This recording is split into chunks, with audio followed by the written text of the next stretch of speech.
Welcome to LiftUp, a short-form spinoff of the Behind the Wind podcast. LiftUp was created for quick, meaningful conversations, short episodes that explore timely ideas, practical lessons, and thought-provoking topics across leadership, growth, business, and life. Each episode is designed to offer something you can learn today and apply tomorrow. Think of it as a spark, concise insights, real perspective, and actionable takeaways delivered in just a few minutes. Are you chasing the right opportunities? Do you know what you're chasing and why? I'm Josh Johnson with LSI, and in these few moments that we have, I'd like to share with you how we think about what opportunities we should go after, how we track it, and why. First of all, when we're going after opportunities, we're always looking at, and in this case, I'm going to focus in on the federal government, but it could be state government, etc. We always look at what is the vehicle, meaning what is the government using in order to buy my services? Can they buy it without me doing anything? Or do I need to do certain things for the government to then purchase? That's the first step, is understanding if you're interested in selling to a state, local government, federal government, whatever it might be, understanding how they sell their services. And in many cases, it's a very simple step. You go online, you sign up, you let them know you're there, and you provide some information that at another time we'll talk about what you include on that. But first, you just need to know how they buy the services. And there are many cases in which you have something spectacular, but you can't sell it to the federal government because you're not on what they call the federal government, the contract vehicle. And it can be something in which you had to apply with other companies a while back, and they haven't opened it to allow new companies. It could be something in which is a one-off, in which the government says, if you're just registered with us, you're able to go after this. Always think, though, what is the vehicle, and also where you think you can win if you're on the vehicle, because there's many opportunities that come through that. Of course, the title. Title is sometimes deceptive. It's going to say very succinctly what the entity is believing gives you enough information to dig deeper. But you want to get into the details. And this is where an AI tool really helps well, is to take a request for information or a request for proposal that an entity puts out saying, we want this.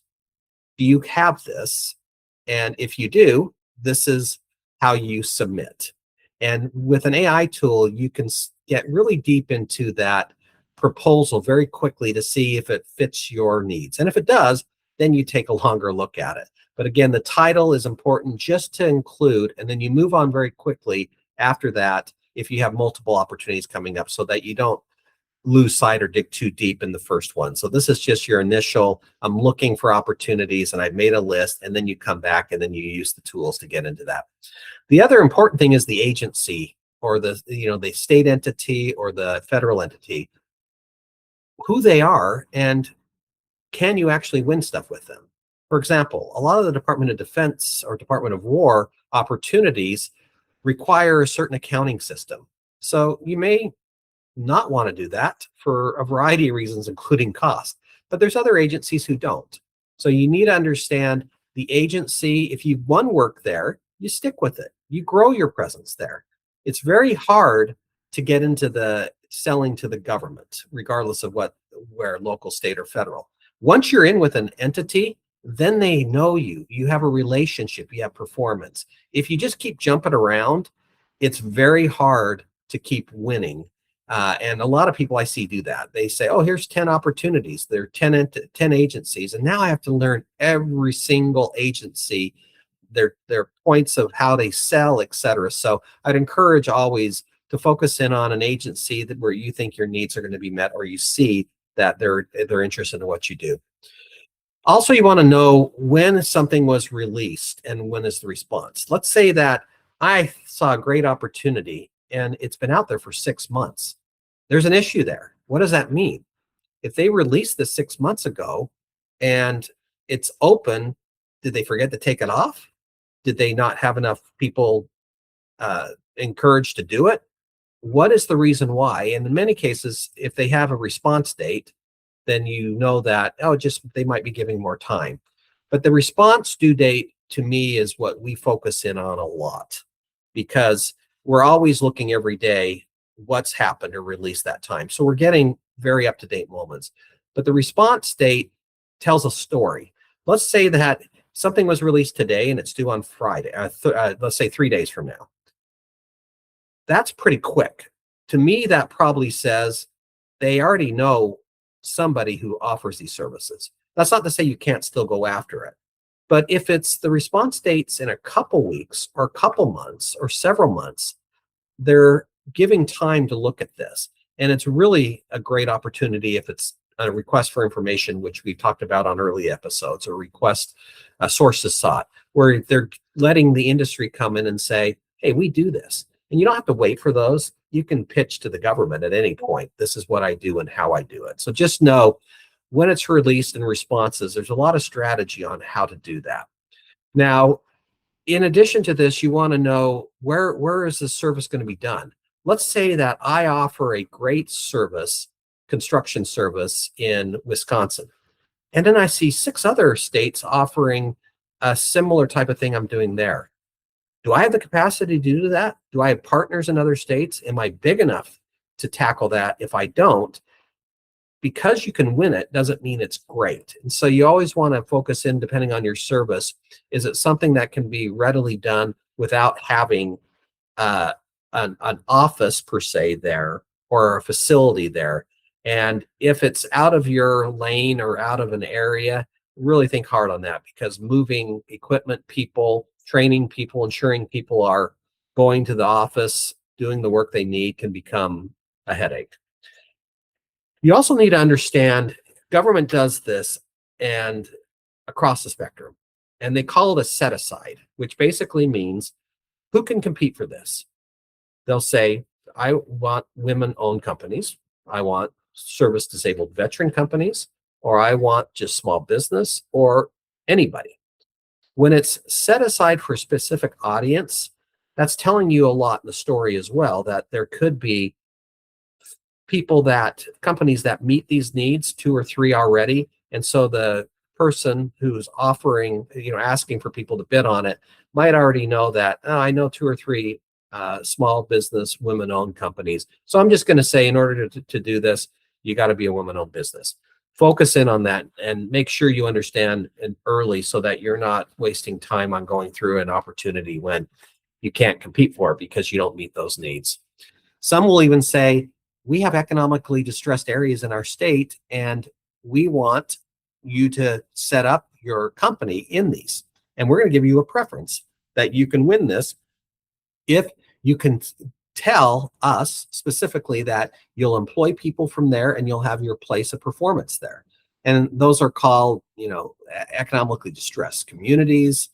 It could be a variety of things, but there's these preferences or set-asides that a company has, and again, commercial companies have these, as well as state and federal government. So always make sure you you understand who you are. If you're a small business, and which is you don't have anything else, you're not a service disabled small business, etc., there's plenty of opportunities that are set aside for small business now, or as preferences. There are also preferences there are also opportunities where there's no preferences. That's a little scarier for a small business, because when they don't have a preference, you might an entity that has a lot of past performance, has been doing it for years, has a lot of money, and can jump in on the game and squash the small business. When you see it's non-preference, those are a little more difficult if you don't have a lot of means, because it is opening it up to the folks that might have 50 folks working for them, several hundred might have a national presence. So just be cautious as you're looking at these, and you can read a lot into what the government's looking for by just how they're claiming, how they state who should go after this, and the preference they're giving to different entities. And also how it comes out, interestingly, is they might say they have a preference in scoring, meaning that there's 100 points.